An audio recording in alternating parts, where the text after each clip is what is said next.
Hi friends, வணக்கம். Welcome back to Tamizhamudham. முக்தி கிடைக்காமல் நம் பிறப்பிற்கு காரணமாக அமைவது நாம் தெரிந்தும் தெரியாமலும் செய்த பாவங்கள் தாங்க. பொதுவாக நம் கர்ம வினை நிழல் போல பின்தொடர்ந்து வந்து கொண்டே இருக்கும் என்று ஜோதிடம் சொல்லுதுங்க.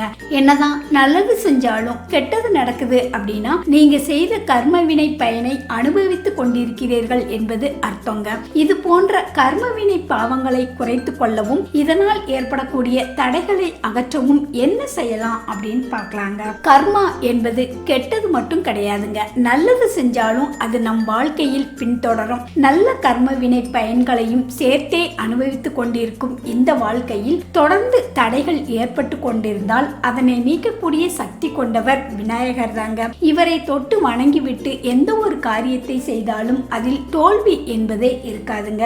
இத்தகைய விநாயகரின் அம்சமாக விளங்கும் அரச இலை ஒன்றை பறித்து வைத்து அரச மரத்தடி விநாயகரை வழிபட்டால் வேண்டிய வேண்டுதல்கள் நிறைவேறும் என்கிற ஐதீகம் உண்டு. அதே மாதிரி அரச இலையை வைத்து செய்யப்படும் இந்த பரிகாரமும் வேண்டிய வேண்டுதல்களை அப்படியே நிறைவேற்றி தரும் அதீத சக்தி கொண்டுள்ளதுங்க.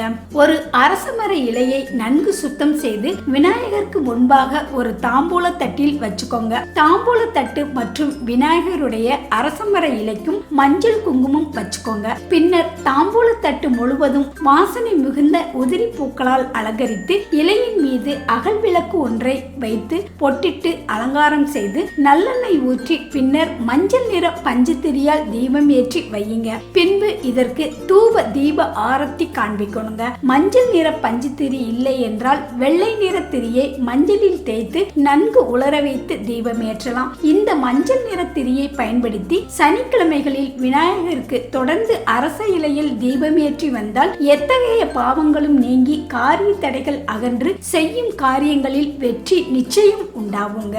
நான் சொன்ன இந்த செயல்கள் நம் பாவங்களையும் நம் முன் வினைகளையும் போக்கக்கூடிய அபூர்வமான சக்தி வாய்ந்த பரிகாரம் அப்படின்னு முன்னோர்கள் சொல்லியிருக்காங்க. முடிஞ்ச அளவுக்கு இவற்றை செய்து வர வாழ்வில் நல்ல மாற்றங்களும் கடவுளின் ஆசியும் நிச்சயம் பெறலாங்க.